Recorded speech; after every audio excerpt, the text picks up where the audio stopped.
ऊंची आवाज में एक बार आमीन बोलो। तारीफ करो जितनी ताकत हाथों में है, जोर से दिले खत्म करो।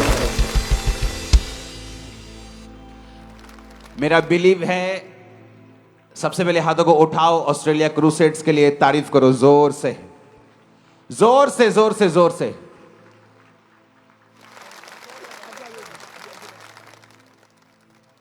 मैंने आपको मिस किया, आपने किया? एक हफ्ते से मिस करने से मिस हो जाए तो दूसरे हफ्ता ऐसा लगता है कि बस भाग जाओ चर्च में। हालेलुया। कई वचन होते हैं, आप उसकी तैयारी करते हैं, आप अपने सिचुएशंस को देखते हैं, आप लोगों को देखते हैं, उनकी केसेस को देखते हैं, आप परमेश्वर से वचन लेते हैं, आप वचन को देते हैं।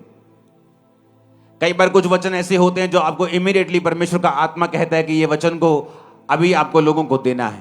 एक प्रोफेटिक वचन के रूप में हो सकता है, बाइबल के वचन के रूप में हो सकता है, वो भी एक तरह का प्रोफेटिक वर्ड ही है। लेकिन कुछ खास तरह के वचन होते हैं, कई बार परमेश्वर उन वचनों को स्पेसिफिकली बोलता है कि इस संडे तुमने ये वचन लोगों को देना है।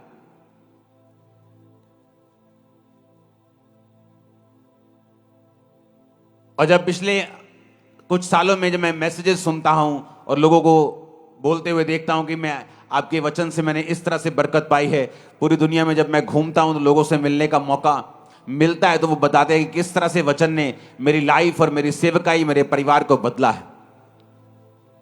और आज जब इस मीटिंग के लिए मैं आ रहा था, आज नहीं कुछ दिन पहले की ये बात है कि आज की इस मीटिंग में मुझे कौन सा वचन देना ये परमेश्वर ने कहा।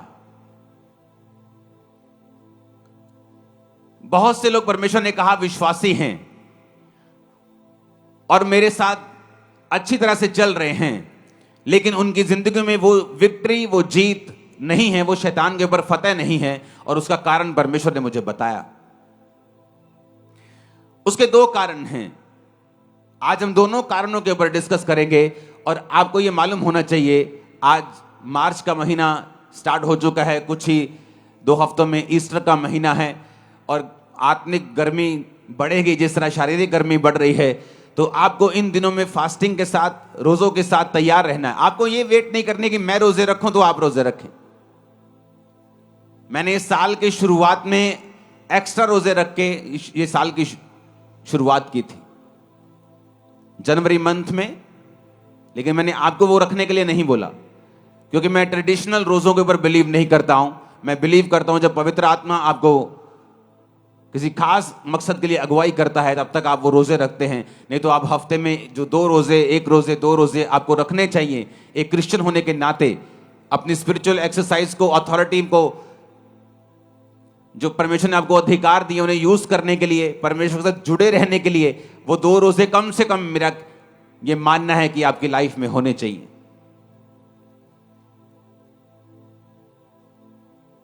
पहला शमूएल 17 उसकी 1 से 11 आयत को मैं पढ़ूंगा और उसके बाद मैं वो वचन डिस्कस करूंगा जो परमेश्वर ने मुझे आपको बताने के लिए आज बोला है, खास आप लोगों को।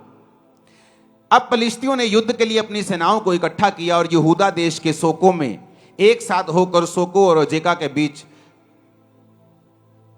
अपेस दमीम में डेरे डाले। और शाऊल और इजरायली पुरुषों ने भी इकट्ठे होकर एला नामक तराई में डेरे डाले और युद्ध के लिए पलिश्तियों के विरुद्ध पांति बांधी, यानी लाइन लगाई।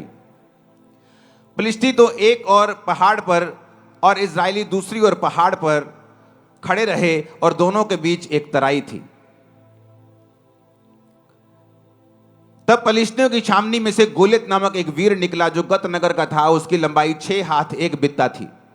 6 हाथ का मतलब होता है 10 फीट के करीब। अगर आज आप बड़े बड़े जो शूरवीर आप देखते हैं आज के जमाने के, वो खली हो, वो कोई भी हो, 7 फुट 1 इंच किसी की हाइट है, 7 फुट 2 इंच किसी की हाइट है। लेकिन आप इमेजिन कर सकते हो ये बंदा 10 फीट का था और उसके सिर पर पीतल का टोप था। एक पत्थर का झिलम वो पहने हुए था जिसका तौल 5000 शकेल पीतल का था। उसकी टांगों पर पीतल के कवच थे, उसके कंधों के बीच बर्शी थी, भाले की छड़ उसकी जुलाहे के डोंगे के समान थी, उसका फल 600 शकेल लोहे का था। यानी कम से कम जो उसके हाथ में भाले का जो हिस्सा था वो 57 किलो का था। आज अगर आप में से 90% लोगों को बोलो कि 57 किलो उठा के सिर्फ एक बार ऐसे कर दो तो नहीं कर पाएंगे। लेकिन उसने कहा कि वो उसके साथ वो लड़ता था और एक ढाल लिए हुए एक जन उसके आगे चलता था। वह खड़ा होकर इजरायली पांतियों को ललकार के बोला, तुमने यहां आकर लड़ाई के लिए क्यों पांति बांधी है? क्या मैं फलिश्ती नहीं हूं और तुम शाऊल के अधीन नहीं हो? अपने में से एक पुरुष चुनो कि वे मेरे पास उतर आए। आवाज नहीं आनी चाहिए इधर से कोई भी। ओके, ये देखो आवाज है, भागो, कंस्ट्रक्शन बंद कराओ। यदि वे मुझसे लड़कर मुझे मारे तब तो हम तुम्हारे अधीन हो जाएंगे। यदि मैं उस पर प्रबल होकर मारूं तो तुम्हें हमारे अधीन होकर हमारी सेवा करनी पड़ेगी। वह फलिश्ती बोला, मैं आज के दिन इजरायली पांतियों को ललकारता हूं कि किसी पुरुष को मेरे पास भेजो कि हम एक दूसरे से लड़ें। और उस फलिश्ती की इन बातों को सुनकर शाऊल और उसकी समस्त इजरायलियों का मन कच्चा हो गया और वो अत्यंत डर गए। अब यहां पर दो सीन हैं। पहला कि शाऊल डरा क्यों? कौन था शाऊल? वचन यह कहता है कि शाऊल इजरायलियों का राजा था। और किसने खड़ा किया था? क्या वो वोट्स लेकर खड़ा हुआ था? क्या लोगों की सहमति से खड़ा हुआ था? या उसे परमेश्वर ने अभिषेक किया था? आप मुझे बताइए वो किस तरह खड़ा हुआ था? परमेश्वर ने उसे क्या किया था और किसके द्वारा किया था? शमूएल नबी के द्वारा परमेश्वर ने उसका अभिषेक किया। और वचन कहता है कि जब वो परमेश्वर के साथ जुड़ा रहा, जब तक उसने बड़े बड़े राजाओं को मारा और उसने बड़े बड़े राजाओं को जमीन पर ला दिया, क्योंकि परमेश्वर का अभिषेक जो था उस पर था और परमेश्वर का आत्मा उसके साथ था। ऐसी एक भी लड़ाई नहीं थी जिसे शाऊल हारा हो, और शाऊल एक भी लड़ाई में शर्मिंदा नहीं हुआ था। लेकिन अब यह क्या हो गया कि एक वीर आके निकलता है और बाइबल कहती है कि इजरायली सारे लोग कांपने लगते हैं और शाऊल राजा भी कांपने लगता है। ऐसा क्या हुआ कि यह कांपने लगा? क्योंकि वचन कहता है कि परमेश्वर के वचन पर चलते चलते शाऊल परमेश्वर के वचन से हटा। उसने परमेश्वर की आज्ञाओं को मानना छोड़ दिया, अधूरी अधूरी आज्ञाओं को मानने लगा, अपने फायदे की आज्ञाओं को मानने लगा, परमेश्वर के साथ अपने संबंधों को तोड़ दिया। और इसीलिए बात गोलियत की नहीं थी।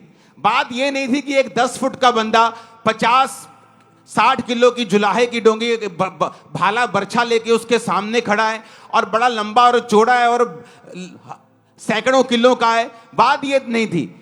शाऊल ने पहले भी उसके जैसे बड़े लोगों को मारा था, बड़े राजाओं की उसने सिट्टी बिट्टी गुम की होगी। लेकिन अब ऐसा क्या हो गया कि अब वो उस गोले से डर रहा है।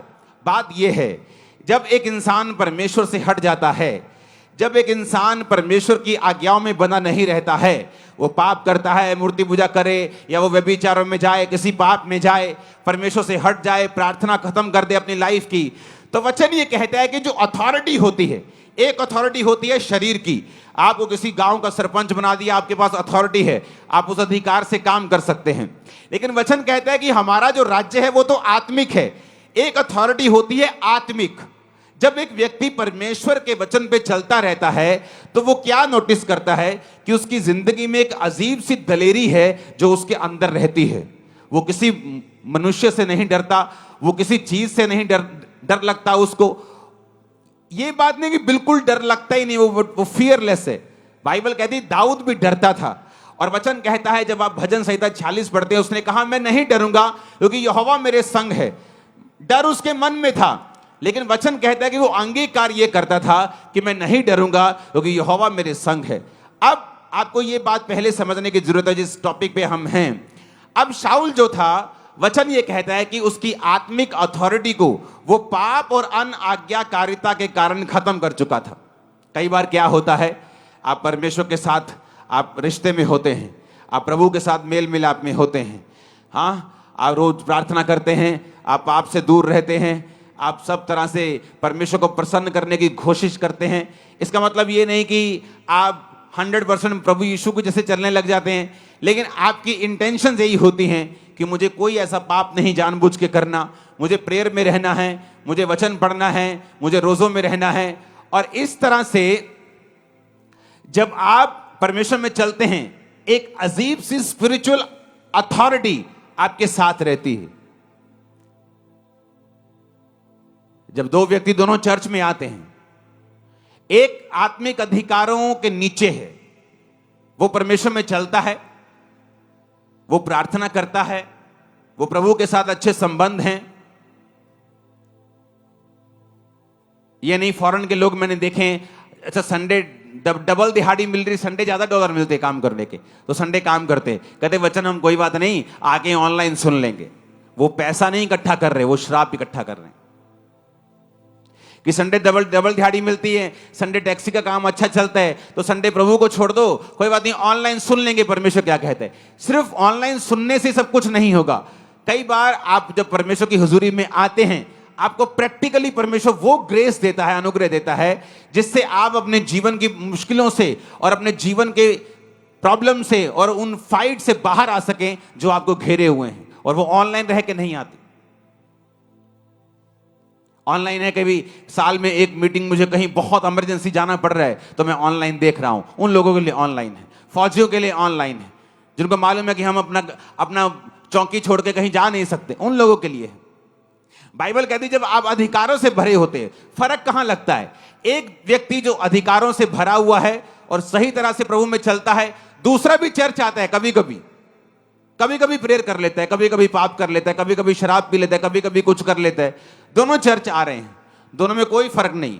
वो भी हालेलुया बोलता है, वो भी आमीन बोलता है, वो भी घोषणा करता है, वो भी विश्वास करता है यीशु प्रभु है। लेकिन फर्क तब होता है जब दोनों की जिंदगियों में उनको मुसीबतों का सामना करना पड़ता है।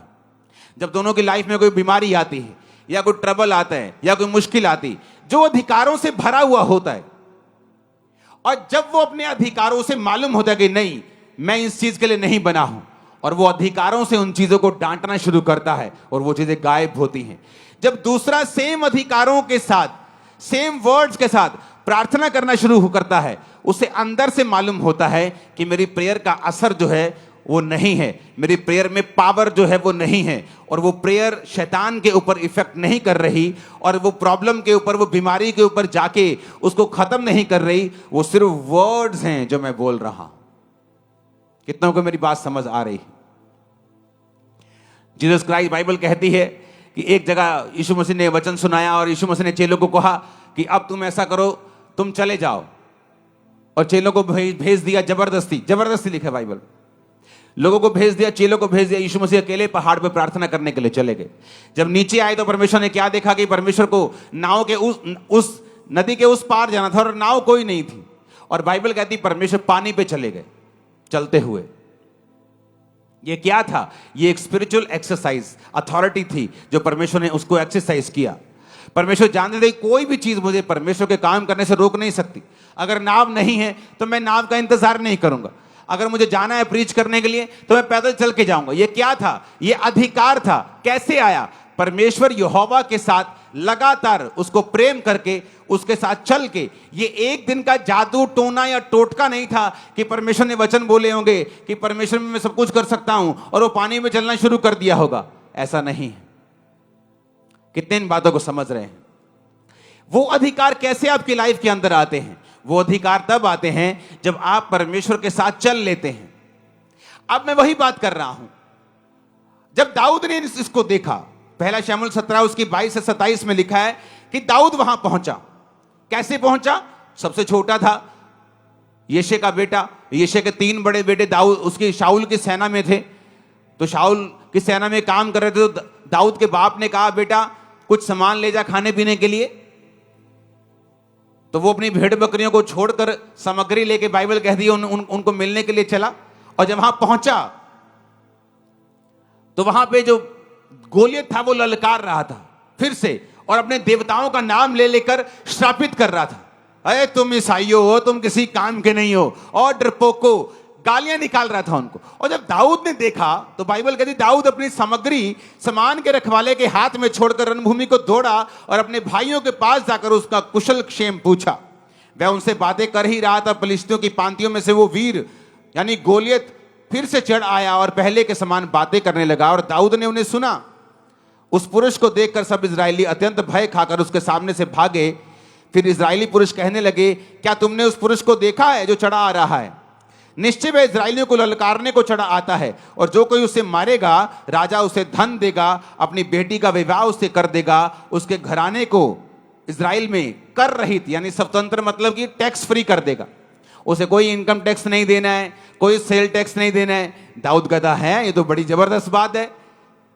दाऊद ने कहा उस फिलिस्ती को मार के जो इजरायलियों की नामधराई दूर करेगा उसके लिए क्या किया जाएगा। दाऊद मेक श्योर करना चाहता था कि इतनी बड़ी ब्लेसिंग है उसको मारने की, क्या सचमुच मेरे घराने को टैक्स फ्री कर दोगे? क्या राजा अपनी बेटी की शादी मुझसे कर देगा? क्या मुझे बहुत सा धन देगा? लोगों ने कहा हां, जो कोई उसको मारेगा उसके साथ यही किया जाएगा। अब दाऊद जो था वो परमेश्वर के साथ संबंधों में था, परमेश्वर के साथ सही नाते में था। इसलिए दाऊद जब गोलियत की ओर देख रहा था उसे गुस्सा आ रहा था। कहता है ये खतना रहित फिलिस्ती, ये एक ऐसा इंसान जो यहोवा को नहीं मानता, यहोवा की सेना को कैसे ललकार सकता है? वो दाऊद की अणख कैसे जाग रही थी? क्योंकि वचन कहता है दाऊद का संबंध परमेश्वर के साथ था। इसलिए दाऊद के अंदर जो अधिकार था वो जाग रहा था और वो ललकार मार रहा था। पंजाबी के अंदर छाला मार रहा से अंदर कि ऐसा किमें हो सकता है कि ये बंदा परमेश्वर की सेना नू ललकारे और ਅਸੀਂ चुप करके बैठे रहिए। और शाऊल जो राजा था दाऊद से कहीं अधिक लंबा चौड़ा था, और वचन ये कहता है कि पूरे इजराइल में शाऊल के कोई भी कद के जितना नहीं था, सारे उसके कंधे तक, वो भी बड़ा लंबा चौड़ा था। लेकिन अब अधिकार काम नहीं आ रहे थे। क्यों? क्योंकि अंदर से वो करप्ट हो चुका था और परमेश्वर के साथ रिश्तों को खो चुका था। इसलिए जो स्पिरिचुअल ऑडेसिटी जिसे बोलते हैं, एक स्पिरिचुअल ताकत, दलेरी जो आदमी के अंदर होती है, जब उसकी लाइफ में शैतान अटैक करता है या बीमारी अटैक करती, उसे मालूम है परमेश्वर के साथ है, वो बोलता है ए बीमारी भाग जा यीशु के नाम। वो प्रेयर में डांटता है, मास प्रेयर में डांटता है, और उसे मालूम है इस बीमारी को झुकना पड़ेगा क्योंकि मेरा संबंध परमेश्वर के साथ है। लेकिन अगर उस बंदी को पता हो कि रात को मैं ब्लू फिल्म में देख के आया हूं, मेरी लाइफ में कमी है, टाइट पे नहीं करता हूं, प्रेयर नहीं करता हूं, उसको मालूम है जब बीमारी उसको घेरती है या शैतान उसको घेरता है, उसको अंदर से पता होता है कि मैं इसको डांटूंगा तो ये भागेगा नहीं, मैं इसको भगाऊंगा ये भागेगा नहीं, क्योंकि वो आत्मिक अधिकार ओरिजिनल है। और शैतान भी उन अधिकारों को जानता है अगर वो आपके अंदर है और आप परमेश्वर के साथ सही हैं तो। इसलिए बाइबल कहती है सिकवा के 7 पुत्र जादू टोना करने की तरह यीशु का नाम लेकर भी दुष्ट आत्मा पर फूंकते थे। जिस तरह पौलुस निकालता है यीशु के नाम में, हम भी तुझे यीशु के नाम में जाने का हुक्म दे दें। शैतान ने कहा पौलुस को मैं जानता हूं, यीशु को पहचानता हूं, तू कौन है? क्योंकि तू बिना अधिकारों के साथ मुझे डांट रहा है। लेकिन अधिकार कैसे आएंगे?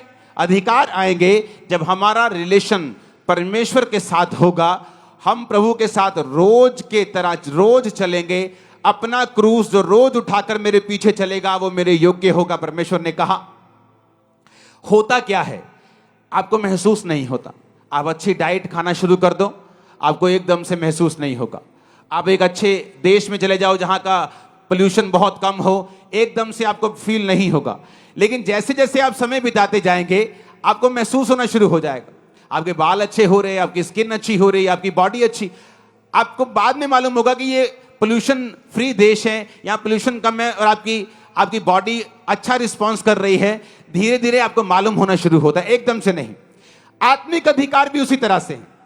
जब आप प्रभु के साथ चलना शुरू करते हैं, प्रेयर शुरू करते हैं, आप संडे प्रभु के घर में हैं, कुछ भी हो जाए, कोई लालच हो, दुगना पैसा दे, चुगना पैसा दे, कोई डराए, कोई धमकाए, कोई आपका रिश्तेदार शादी रख ले, लेकिन आप संडे चर्च में हैं, ये आपके अंदर अथॉरिटी को इकट्ठा करता रहता है। ग्रेस इकट्ठी होती रहती है, और जब समय आता है मुश्किल का, ये काम आते हैं। कितने मेरी बात को समझ रहे हैं? हाथ उठा के हालेलुया बोलो। कितने इन बातों को समझ रहे हैं? तो मैं यही बात पूछ रहा हूं, ऐसा क्या था दाऊद में कि वो दलेरी दिखा रहा था, और ऐसा क्या नहीं था शाऊल में कि वो दलेरी दिखा नहीं पा रहा था? बात यह थी, दाऊद परमेश्वर के साथ जुड़ा हुआ था और शाऊल परमेश्वर से हट चुका था। तो पहला स्टेप आपका क्या होना चाहिए? अगर आपको मालूम है कि आपकी लाइफ का गोलियत है, लोगों को मालूम है कि आपके फैमिली में ये ट्रबल है, आपकी फैमिली में मौत का आत्मा काम कर रहा है, कभी बाप मर रहा है, मां मर रही है, मां बीमार है, अभी चाची बीमार है, अभी ताया बीमार है, आपको मालूम है कि आपकी फैमिली में गोलियत अटैक कर रहा है, आपकी अनसर्टेन टाइम पे डेथ हो रही है, जवान लोग बीमार हो रहे हैं, जवान लोग मर रहे हैं, तो आपको ये मालूम होना चाहिए कि गोलियत आपके परिवार के सामने खड़ा है। अब होगा क्या? अब रोने से कुछ नहीं होगा, चिल्लाने से कुछ नहीं होगा, बाइबल के वचनों को जादू टोने की तरह टोटका बना के बोलने से कुछ नहीं होगा, जब तक आपका अपना संबंध परमेश्वर के साथ सही नहीं होगा। हालेलुया। और जब आपका संबंध परमेश्वर के साथ सही होने लगता है, आपके अंदर अधिकार आने लगते हैं, और यह प्रैक्टिकली ही मालूम हो सकता है। जैसे मैं आपको बोलूं कि अगर आप ये खाएंगे तो आपके अंदर ताकत आने लगेगी, तो अभी आपको ताकत महसूस ना हो, लेकिन जब ताकत आएगी, अब मैं बोलूंगा क्या ताकत दिख सकती है? तुम्हें ताकतवर महसूस हो रहा है, क्या तुम दिखा सकते हो? आप बोलोगे मैं दिखा नहीं सकता, लेकिन मैं महसूस कर रहा हूं कि मैं ताकतवर हूं। आत्मिक चीजें भी ऐसी हैं, अब मैं आपको दिखा नहीं सकता कि वो आत्मिक वो दलेरी क्या है। एक बीमारी के सामने जब आप खड़े होते हैं, वो दलेरी कैसे फील होती है, मैं आपको बता नहीं सकता, लेकिन आप अगर इन्हीं चीजों को फॉलो करेंगे, आप भी महसूस कर सकते हैं उस ताकत को, उस अथॉरिटी को, उस दलेरी को जो आत्मिक रूप से परमेश्वर आपको देता है जब आप परमेश्वर के साथ चलने लगते हैं। तो हालेलुया। कितने इन बातों को समझ रहे हैं? अब बाइबल कहती है, दाऊद ने शाऊल से कहा, किसी मनुष्य का मन कच्चा ना हो, तेरा दास जाकर उस फिलिस्ती से लड़ेगा। शाऊल ने दाऊद से कहा, तू जाकर उस फिलिस्ती के विरुद्ध युद्ध नहीं कर सकता, क्योंकि तू लड़का है और वो लड़कपन से योद्धा है। शाऊल ने कहा, तो वो भी बच्चा है और वो अपने बचपन से युद्ध कर रहा है, तुम्हें जमीन आसमान का फर्क है। दाऊद ने शाऊल से कहा, तेरा दास अपने पिता की भेड़ बकरी जब चराता था और कोई शेर या भालू झुंड में से मेमना उठा ले जाता था, तब मैं उसका पीछा करके उसके मारता और मेमने को उसके मुंह से छुड़ा लेता, और जब वह मुझ पर हमला करता तब मैं उसके बालों को पकड़कर उसे मार डालता था। तेरे दास ने सिंह और बालू दोनों को मारा है, और यह खतना रहित पलिश्ती उनके समान हो जाएगा। अब आ गया दूसरा टाइम। पहला क्या? पहला, गोलियत क्यों नहीं मरता, लाइफ की मुश्किलें क्यों नहीं जाती? मैं बड़ा हैरान था जब लोगों से मिलने का मौका मिलता है, 80% लोग आकर बोलते हैं, मुझे आत्मा में बढ़ना है, मैं आत्मा में बढ़ना चाहती हूं। प्रेयर कितनी करते हो? 10 मिनट। अब ये वो हिसाब हो गया, कोई आगे बोले, मैं जी ओलंपिक बॉडी बिल्डर बनना चाहता हूं, ओलंपिक लेवल का। एक्सरसाइज कितनी करते हो? हाँ जी 5 मिनट। अपने दिमाग हमारे सेट, हम सेंस में क्यों नहीं? हम नॉनसेंस बातें क्यों करने लगते हैं? हमें आत्मा में बढ़ना है और हमारी 2.5 घंटे प्रेयर नहीं है। आपको क्या लगता है हम आत्मा में बढ़ जाएंगे? यीशु ने कहा, दुष्ट आत्मा भी विश्वास करती है और थर थराती है कि यीशु खुदा है। तुम भी तो विश्वास करते हो और थर थराते हो, तो तुम में और दुष्ट आत्मा में फर्क क्या है? तुम में और दुष्ट आत्मा में यही फर्क है कि दुष्ट आत्मा कर्म नहीं करती, तुम भी कर्म नहीं करते। तुम आत्मा में बढ़ना चाहते हो, लेकिन प्रेयर तुम्हारी 0 है, आधा घंटा है। आत्मा में बढ़ना चाहते हो, हफ्ते में कम से कम 2-3 फास्ट तुम्हारे होने चाहिए। 2004 में मैं नहीं कहता आप मेरी तरह फास्टिंग करें, क्योंकि उसका नेगेटिव असर बॉडी पे मेरा उस जमाने में हुआ था, क्योंकि एक हफ्ते में 3 दिन रात के हमारे रोजे होते थे। अगर मैंने मंगलवार, बुधवार, वीरवार 3 दिन रात के रोजे किए, जब शुक्रवार आता था तो दिन का रोजा होता था, शनिवार दिन का रोजा होता था, संडे दिन का होता था, सोमवार दिन का होता था, मंगलवार फिर दिन रात के रोजे होते थे। और 1 साल हमने कंटिन्यू ऐसा किया है, क्योंकि सारा ग्रुप करता था तो सभी करते थे। और लोगों को आज आत्मा में बढ़ना है आधा घंटा प्रेयर करके, लोगों को आत्मा में बढ़ना है बिना फास्टिंग के, आत्मा में बढ़ना है बिना बाइबल पढ़े, यह पॉसिबल नहीं, आपको प्राइस पे करना पड़ेगा। अब यहां पे दाऊद जो था उसने कहा कि एक खतना रहित फलिश्ती भी उसी शेर भालू के समान होगा। ऐसी ओडेसिटी, ऐसा दिलेरी कैसे? क्योंकि दाऊद को मालूम था कि परमेश्वर मेरे संग है। जोर से हालेलुया बोलो। अब दो तरह के लोग हैं जिनकी लाइफ से गोलियत नहीं जाएगा। पहले वो जिनका परमेश्वर के साथ कोई संबंध नहीं, जो है तो क्रिश्चियन, आते तो चर्च हैं लेकिन प्रेयर नहीं करते, पाप में है, अपनी मर्जी करते हैं। अगर घर में है तो फूट डालने का कारण है, घर में है तो मोहल्ले में है तो चुगलियों का कारण है। जिनका प्रार्थना में कोई ध्यान नहीं, जिनका यह ध्यान है कि चुगली कैसे करनी, घर तोड़ने कैसे हैं, कैसे पैसे अठियाने हैं, कैसे काम खराब करने हैं, तो बाइबल कहती वो अधिकार तुम चाहकर भी प्रयोग नहीं कर पाओगे, क्योंकि आत्मिक अधिकारों के लिए तुम्हें परमेश्वर के वचन के ऊपर चलना पड़ेगा। तो पहली तरह के वो हैं जो परमेश्वर के साथ कोई भी संबंध नहीं रखते हैं, और इसीलिए जब गोलियत उनके सामने आता है, वो शाऊल की तरह है तो क्रिश्चियन, है तो मसा किए हुए थे, कभी राजा थे, लेकिन अब टांगे कांपती हैं शैतान के सामने। क्यों? क्योंकि परमेश्वर के साथ संबंधों को तोड़ चुके हैं। और परमेश्वर ने बताया दूसरे तरह के वो लोग हैं जिनकी लाइफ से गोलियत नहीं जाता, जो दाऊद की तरह परमेश्वर के साथ संबंधों में तो हैं, लेकिन कभी भी घोषणाएं अपनी जिंदगी के ऊपर, परिवार के ऊपर, बिजनेस के ऊपर, बच्चों के ऊपर नहीं करते, कभी नहीं करते। पहला वो जो शाऊल की तरह है, वचन छोड़ चुका है, संगति छोड़ चुका है, पाप में है, फोन का यूज गलत करता है, सब तरह के गलत काम करता है, प्रभु के साथ कोई समय नहीं है उसका। पहले तरह के वो हैं। जब वो अपने अधिकारों का प्रयोग करने के लिए शैतान के सामने जाएंगे तो वो शर्मिंदा होंगे, क्योंकि तुम्हारे चाहने से कुछ नहीं होता। अगर चाहने से सब ठीक हो जाए तो दुनिया में कोई मरे ना, अगर चाहने से सब दुष्टात्मा में चले जाएं तो दुनिया में कोई भी दुष्टात्मा से ग्रसित ना हो, कोई गरीब ना रहे, कोई श्राप में ना रहे। चाहने से कुछ नहीं होता। लाइफ तुम्हें वो नहीं देती जो तुम डिजर्व करते हो, लाइफ तुम्हें वो देती है जिसके लिए तुम फाइट करते हो। आमीन, हालेलुया। ऊंची आवाज में हालेलुया बोलो। कई बार आप लोग देखते हैं और आप सोचते हैं कि यार ये आदमी नाटा सा है, इसकी वाइफ कितनी अच्छी है, ये इसका हस्बैंड कितना अच्छा है, क्योंकि उन्होंने उन चीजों के ऊपर अपने अधिकारों का प्रयोग किया है, कब्जा किया है, श्रापों को डांटा है, प्रेयर की है, प्रभु से इंटरवेंशन मांगी है, प्रभु से मध्यस्थता मांगी कि परमेश्वर तू दखल दे हमारे जीवनों में। इसलिए कहा जाता है कि आप वो नहीं पाते जो आप डिजर्व करते हैं। कितनी ऐसे लेडीज होंगी, बहनें होंगी जो सुंदर हैं, गुड कैरेक्टर की हैं, लेकिन मैरिड लाइफ में कभी सेटल नहीं होती। क्या वो डिजर्विंग नहीं है?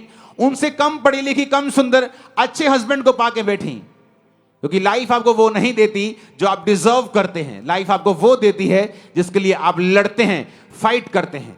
आज आपके घुटनों में ताकत आएगी लड़ने की यीशु मसीह के नाम में।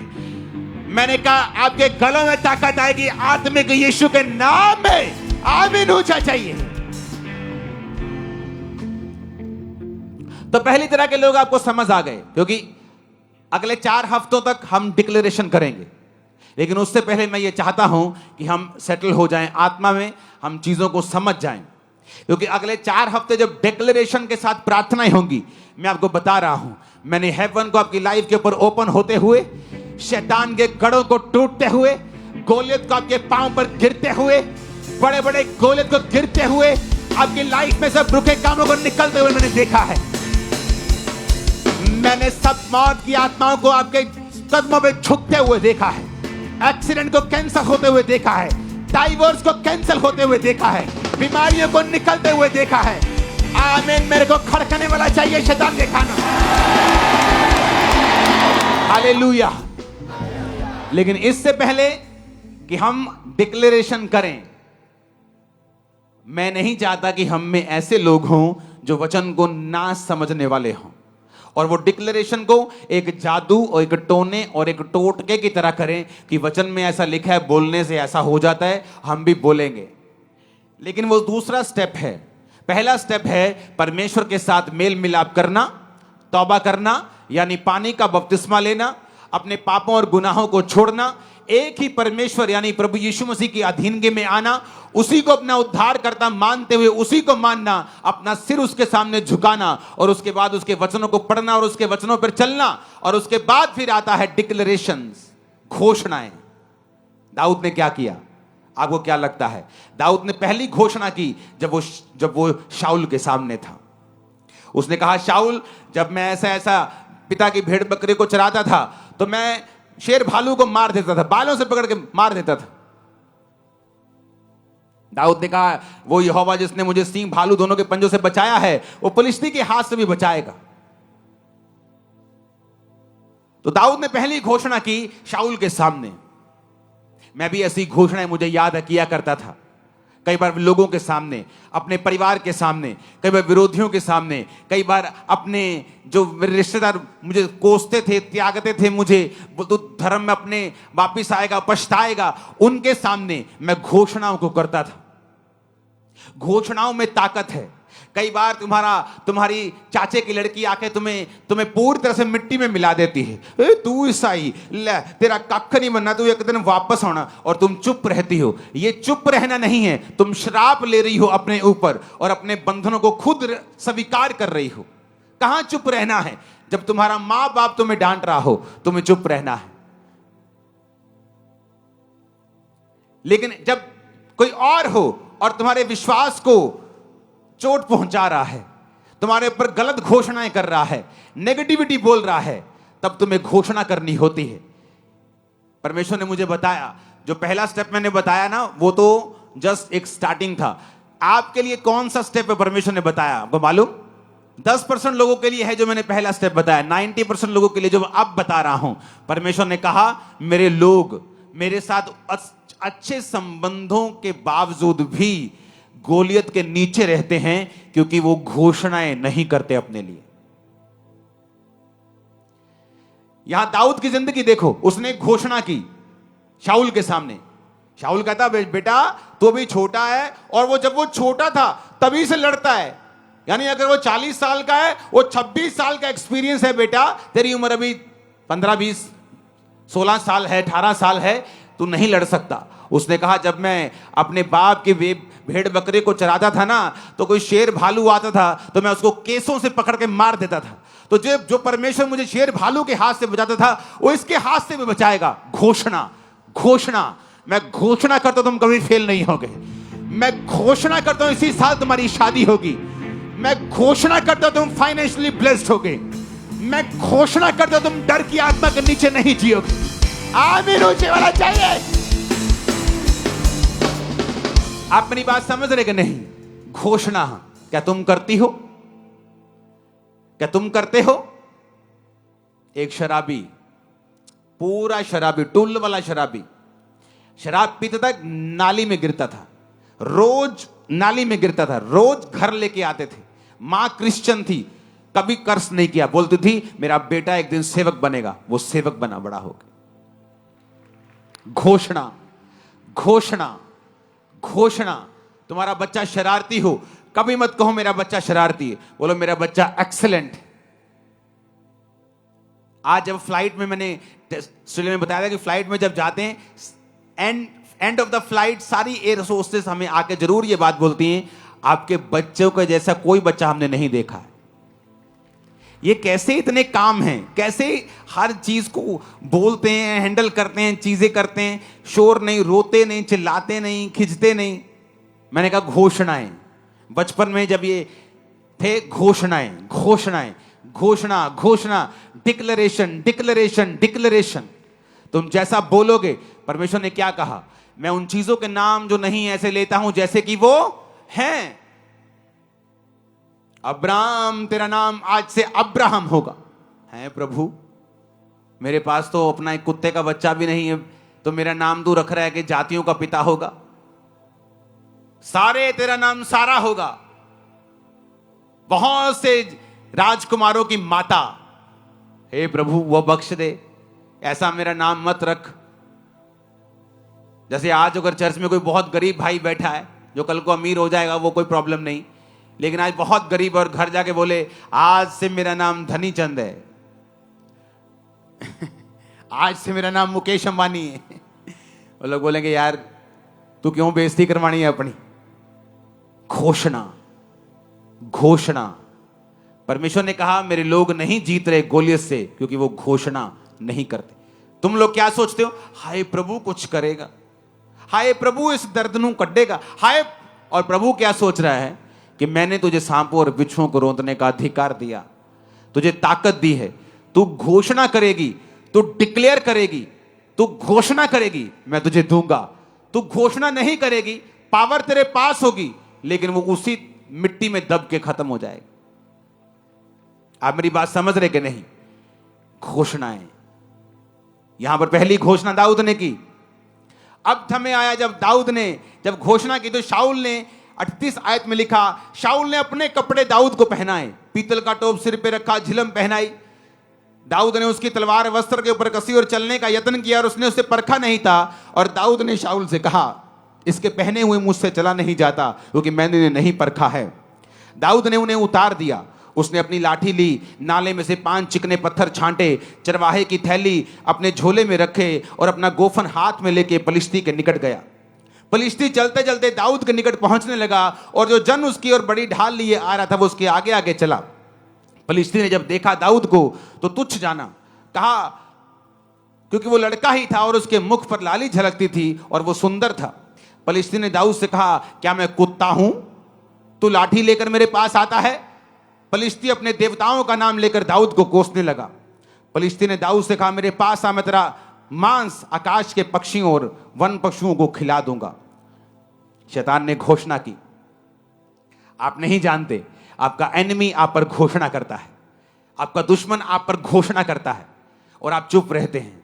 अगर आप घोषणा के बदले घोषणा नहीं करेंगे, वॉर के बदले वॉर नहीं करेंगे, वर्ड्स के बदले वर्ड्स नहीं देंगे, चुगलियों के लिए आपका मुंह खुला रहता है, गंदी बातें बोलनी हो मुंह खुला रहता है, किसी की चुगली करनी हो, निंदा करनी हो, 2-2 घंटे हम बैठ सकते हैं। लेकिन जैसे कोई आके ये बोलता है ले तू चर्च जानी, फर्क तो नहीं पियानी, तब हमारा मुंह बंद रहता है क्योंकि वो घोषणा करने का समय था। शैतान करके चला गया, तुम करके नहीं गए, इसलिए तुम्हारी जीवन की परिस्थिति कभी चेंज नहीं हुई। पलिश्ती ने घोषणा की कि मैं तेरा मांस खिला दूंगा पक्षियों को। दाऊद ने पलिश्ती से कहा 45 आयत में, तू तलवार और भाला और सांग लेके मेरे पास आता है, परंतु मैं सेनाओं के यहोवा से तेरे नाम से तेरे पास आता हूं जो इजरायली सेना का परमेश्वर है और उसी को तूने ललकारा है। आज के दिन यहोवा तुझको मेरे हाथ में कर देगा, मैं तुझको मारूंगा, तेरा सिर तेरे धड़ से अलग कर दूंगा। मैं आज के दिन पलिश्ती सेना के शव आकाश के पक्षियों और पृथ्वी के जीव जंतुओं को दे दूंगा, तब समस्त पृथ्वी के लोग जान लेंगे कि इजराइल में एक परमेश्वर है। जोर से हालेलुया बोलो। दाऊद ने क्या की? अब यहां दूसरी घोषणा की। पहली घोषणा उसने शाऊल के सामने की, दूसरी घोषणा उसने उस गोलियत के सामने की। उसने कहा तू तलवार लेके मेरे संग आता है, मेरे सामने भाला लेके ये सामान लेके मेरे सामने आता है, परंतु मैं यहोवा के नाम से तेरे सामने आता हूं। इसलिए उसने एक्सपीरियंस का यूज नहीं किया, अच्छी तलवार नहीं ली। दाऊद को जो परमेश्वर ने सिखाया था उसने उसी पे भरोसा रखा। प्रभु ने उसे सिखाया था, जो भेड़ बकरी को वो चराता था, कि किस तरह से गोफन को चलाना है। परमेश्वर ने उसे सिखाया। कई बार आप दुखी हो जाते हैं, आप बोलते हैं परमेश्वर मेरे बाकी कजन ब्रदर तो बड़ा ऐश करते हैं, मेरी बाकी सहेलियां तो बड़ा ऐश करती, शादियों में भी जाती हैं, घूमती फिरती, सब कुछ करती, मैं ऐसा क्यों नहीं कर सकता, मैं ऐसा क्यों नहीं कर सकती। दाऊद भी कह सकता था, जब उसके भाई तो सेना में ऐश करते थे, पक्का पाप में थे, इसलिए परमेश्वर ने उनको मसा नहीं किया।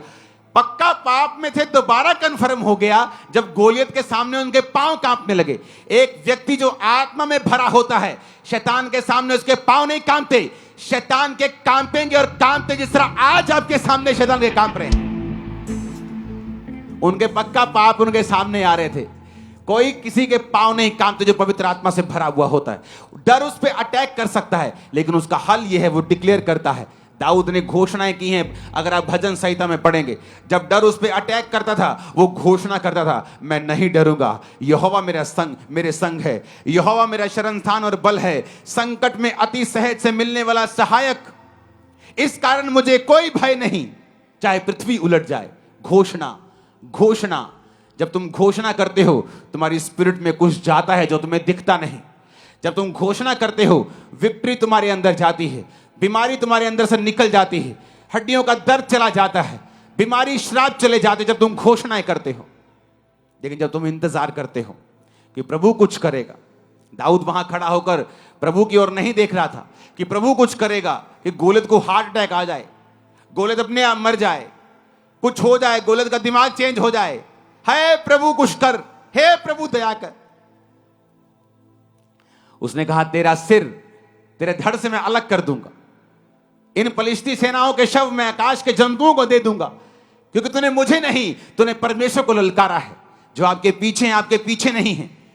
जो इस सेवकाई के पीछे हैं, वो इस सेवकाई के पीछे नहीं, वो जीसस क्राइस्ट के मकसद के पीछे हैं, और उनका सिर धड़ से अलग कर देगा। परमेश्वर मैं आपको बता रहा हूं। आपका आमीन छोटा है। ये आमीन अपने परिवार के लिए बोलो, जीत जाओ। फाइनेंस के लिए बोलो और जीत जाओ। शरीर के लिए बोलो और चंगाई को पा जाओ। दिमाग से डिप्रेशन को हटा दो, आमीन बोल के। आमीन बोलो और रास्तों को साफ कर लो। आमीन बोलो और शैतान को हरा दो। जादू की आत्मा और सबको खत्म कर दो, आमीन बोल। हालेलुया। दाऊद ने फिर डिक्लेरेशन की, फिर घोषणा की।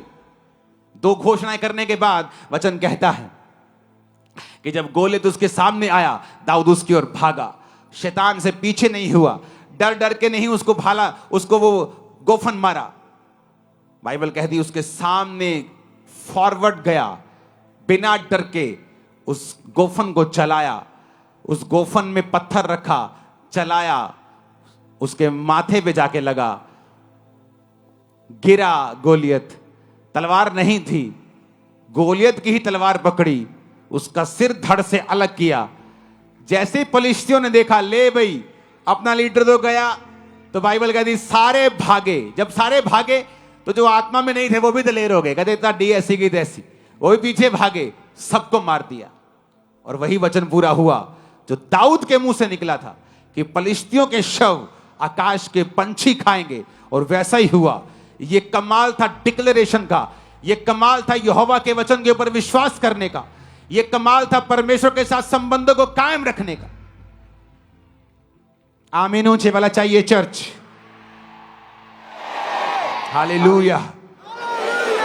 तो अगर आपके संबंध प्रभु के साथ सही नहीं, मेरा विश्वास है इस मीटिंग के खत्म होने के बाद आप लोग बपतिस्मा लेने के लिए पीछे हमें मिलेंगे, बपतिस्मा लेंगे और प्रभु के साथ अपने संबंधों को कायम कर लेंगे।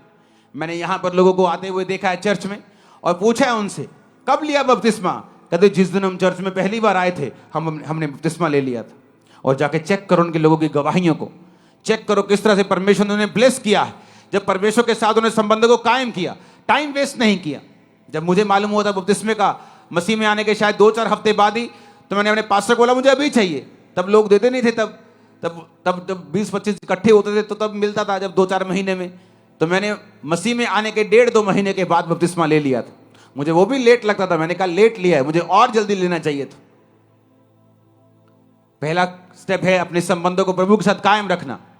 आत्मिक जो रूल्स रेगुलेशंस हैं, वचन पढ़ना, प्रार्थना करना, संडे प्रभु के घर में आना, प्रभु के भवन में लगाए जाना, सेवा में हिस्सों को देना, सेवा करना, इवेंजलिज्म टीम का हिस्सा बनना, बोना, प्रार्थना करना, अपनी सेवकाई के लिए, अगुओं के लिए प्रार्थना करना। जब आप इन हिस्सों में शामिल हो जाते हैं, उसके बाद आपके अंदर अथॉरिटी आनी शुरू हो जाती है, आपको महसूस हो या ना हो। और जब आप फिर प्रभु के साथ संबंध कायम कर लेते हैं, उसके बाद आपको डिक्लेरेशंस करनी है। अगर आप नहीं करेंगे, गोलियत खड़ा का खड़ा रह जाएगा। और यही वचन देने के लिए प्रभु ने आज मुझे आपसे कहा है। अगर आपको जीत लेनी है तो अगले 4 हफ्ते, ईस्टर समेत, गुड फ्राइडे समेत, प्रभु भोज का थर्सडे समेत, अगले 4 संडे हम घोषणाएं करेंगे। मैं वचनों को लेके आऊंगा, घोषणाओं के वचनों को हम वचन सुनेंगे, घोषणाएं करेंगे, आप घोषणाएं करेंगे, ये गर्मियां आपके लिए ब्लेस्ड और सबसे बेस्ट होंगी। और आमीन ऊंचे वाला चाहिए। मैंने कहा आमीन ऊंचे वाला चाहिए। आप तैयार हैं क्या? वो कोई भी रोग क्यों ना हो, वो कोई भी ट्रबल क्यों ना हो, अगर आप घोषणाएं नहीं करेंगे, अगर आप डिक्लेरेशन नहीं करेंगे, आप बोलेंगे नहीं, घोषणाएं मन में नहीं होती। दाऊद ने मन में नहीं सोचा अच्छा तेरे को मार दूंगा, मन में सोच रहे हैं, मन में नहीं सोचा, मुंह से बोला, इतनी जोर से बोला कि गोलियत के कानों में खड़कती थी आवाज, इतनी जोर से बोला कि बाकियों को भी सुनता था, इतनी जोर से बोला कि शाऊल को भी मालूम हो गया कि हां कुछ तो है इसमें, क्योंकि शाऊल भी कभी आत्मिक था, तो उसे भी जो व्यक्ति आत्मिक होता है एक समय वो आत्मिक नहीं रहता, पर वो आत्मिक व्यक्तियों को फिर भी पहचानता रहता है कि हाँ इसमें वो चीज है जो कभी मुझ में थी। कितने मेरी बात को समझ रहे हैं? उसे मालूम था कि गोलियत जो दाऊद गोलियत के लिए कह रहा है, इसमें कुछ है, इसमें कुछ बात है, उसकी घोषणाओं में ताकत थी। आपको मुश्किल होती है, आप रोने लगते हैं, आप प्रभु की ओर हाथ उठा लेते हैं। मूसा भी ऐसे ही करने लगा। जब मूसा ने देखा पीछे फिरौन अपनी सेना के साथ पकड़ने के लिए आ गया, आगे समुद्र था, पीछे फिरौन था, लोग बकबक करने लगे, ले मूसा साडिया कबरा हूं तू समुद्र च बनवाएगा, काश असी तेरे नाल ना आंदे, तेरी गल ना सुनते। और मूसा, बाइबल कहती, परमेश्वर की दुहाई देने लगा, जोर जोर से रोने लगा, प्रभु कुछ कर। परमेश्वर ने कहा तू मेरी दुहाई क्यों दे रहा है, क्यों दे रहा है मेरी दुहाई? तेरे पास लाठी है, लाठी को समुद्र की ओर कर तो वो दो भाग हो जाएगा। क्यों दे रहे हो दुहाई? परमेश्वर ने कहा क्यों भिखारियों की तरह मांग रहे हो? तुम नहीं जानते तुम्हारे पास घोषणाओं की ताकत है, तुम्हारे पास वचन है, तुम वचन की घोषणा कर सकते हो, लेकिन प्रॉब्लम यह है इसको जादू टोने और टोटके की तरह हम नहीं बोल सकते जब तक हमारे संबंध परमेश्वर के साथ सही नहीं। इसलिए शैतान पूरी कोशिश करता है आपके संबंध परमेश्वर के साथ पहले जैसे ना हो, किसी तरह आपको पाप में डाला जाए, किसी तरह आपको डिस्ट्रैक्ट किया जाए ताकि वो चीज आप में रहे ही ना। जब आप में वो चीज है ही नहीं, आपका पास जितनी मर्जी घोषणाएं करे जाए, आप उसको रिपीट करी जाए, शैतान को मालूम है उस पर असर नहीं होने वाला है। इसलिए जरूरी है प्रभु के साथ संबंध कायम करना, और फिर जरूरी है संबंध जब कायम हो जाए घोषणा को करना। अपने हाथों को उठाओ। थैंक यू जीसस बोलो, और याद रखो, सुनो, अगले कुछ ये 4 हफ्तों में मैंने कोई मीटिंग नहीं दी, ना क्रूसेड, ना इंडियन क्रूसेड। उसके बाद इंडिया में मैं क्रूसेड दूंगा, इंडिया में अलग अलग जगह पे, पंजाब में अलग अलग जगह, पंजाब में थोड़े कम दूंगा, पंजाब बहुत क्रूसेड दे। अब इंडिया का समय में दे दो इंडिया को, हाँ बंगाल उधर साइड चलेंगे, ये बंगाली बैठे इधर हालेलुया। लेकिन अगले 4 हफ्ते आपके लिए डेडिकेटेड होंगे। तो थर्सडे संडे मैं यही हूं। जब तक ये 4 हफ्ते नहीं बीतते, हर मीटिंग में ये आपको कहना नहीं पड़ेगा, ले हैंड होगा हर बंदे का, और अनॉइंटिंग ऑयल डिस्ट्रीब्यूशन होगी अगले 4 हफ्ते हर मीटिंग में। वो थर्सडे हो, बड़ी मीटिंग हो, कोई मीटिंग हो, रेगुलर हो। ये थर्सडे शाम की मीटिंग है, रात की मीटिंग शुरू हो जाएगी ये थर्सडे, क्योंकि उससे अगले थर्सडे आई थिंक हमारा वो मेन थर्सडे आ जाएगा। कितने तैयार हैं? बपतिस्मा ले लेना, अपने प्रभु के साथ संबंध कायम कर लेना, गलती गुनाह जो हुए छोड़ देना, ताकि जब डिक्लेरेशन हो आपको मालूम हो आप टाइम वेस्ट नहीं कर रहे हो और वो असर कर रहे हैं। कितने मेरी बातों को सुन रहे हैं? आप तैयार हैं क्या? मैंने कहा आप तैयार हैं क्या? और याद रखो, आप चर्च में अगर अकेले आते हैं तो भी ये भी एक गलती है। किसी को बचाओ, अपने साथ एक नॉन बिलीवर को लेके आओ। जो इस दुनिया की सबसे बड़ी चर्च के पास्टर थे, जो प्रभु में सो गए हैं, उनको एक लड़की ने बचाया था, रो रो कर बाइबल दी थी उसको। वो कहता मैं बुद्धिस्ट हूं, मैं बाइबल नहीं पढ़ता हूं, मैं नहीं पढ़ूंगा, चली जा। वो रोने लगी, प्रभु से प्रार्थना कर, प्रभु इसके दिल के बदल। कहता चल चल ठीक है, रो ना, दे दे बाइबल। बाइबल पढ़ने लगा। पीढ़ियों से टीबी थी उस पूरे जनरेशन को, और टीबी से मरते थे, ब्लड की उल्टियों से। उसको सेम टीबी थी, मरने वाला था। बाइबल पढ़ के हील हो गया था, पास्टर बना दुनिया की सबसे बड़ी चर्च। कितने लोग हैं जो आपके द्वारा चर्च में आए? आप प्रभु से दया मांगते, प्रभु कहते तू दया नहीं करता, तू तो लोगों को बचाता नहीं, लेकिन तू दया मांगता है। क्या तू नहीं जानता? दियो तो दिया, जो तुम बोओगे वो तुम, जो तुम लोगों के साथ करोगे मैं तुम्हारे साथ करो। मेरा बिलीव है ईस्टर का जो महीना है, ईस्टर के जो दिन हैं, ये परफेक्ट दिन है लोगों को बचाने के लिए। आपके पास एक्स्ट्रा बहाना भी है कि हमारा त्योहार है, लेकिन रूहों को बचाने का कार्यक्रम पहले स्थान पर रखें। आमीन। तो अगले दिनों में तैयारी के साथ अविश्वासियों को लेके आए, बीमारों को लेके आए, और मेरा बिलीव है आपका रिकॉर्ड खुदा के घर में अच्छा होगा। ये बहुत मायने करता है। आमीन। तो अगले 4 हफ्ते आपके होंगे, उसके बाद क्रूसेड्स होंगे इंडिया में, पंजाब में, जहां जाएं प्रभु चाहेंगे वहां वहां। आमीन। अपने हाथों को उठाओ, सब जन खड़े हो जाओ।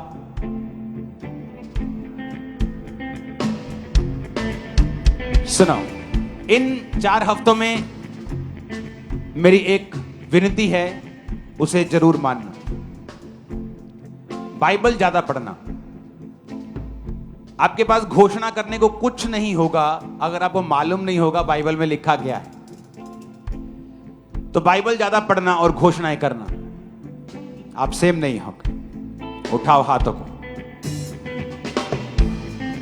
सॉन्ग को चेंज करो, हिलाओ अपने हाथों को। अगले 10 मिनट जब मैं ले हैंड करूंगा, आप अपनी लाइफ पर, बॉडी पर, बच्चों पर घोषणाएं करेंगे। अगर आपको घोषणाएं करनी नहीं आती, यीशु के कोड़े खाने से मैं चंगा हो चुका हूं, यह भी एक घोषणा है। धर्मी का वंश बचाया जाएगा, घोषणा है। मैं ना डरूंगा, ये घोषणा है। यहोवा मेरा चरवाहा है, मुझे घटी नहीं होगी, ये घोषणा है। तो घोषणाओं को याद करो और अंगीकार करो ऊंची आवाज में। छुटकारा मिलता है यीशु के नाम में, रिहाई होती है यीशु के नाम में। छुटकारा मिलता है यीशु के नाम में, रिहाई होती है यीशु के नाम में। रिहाई होती है यीशु के नाम में, मज़े भरते हैं यीशु के नाम। सुनो,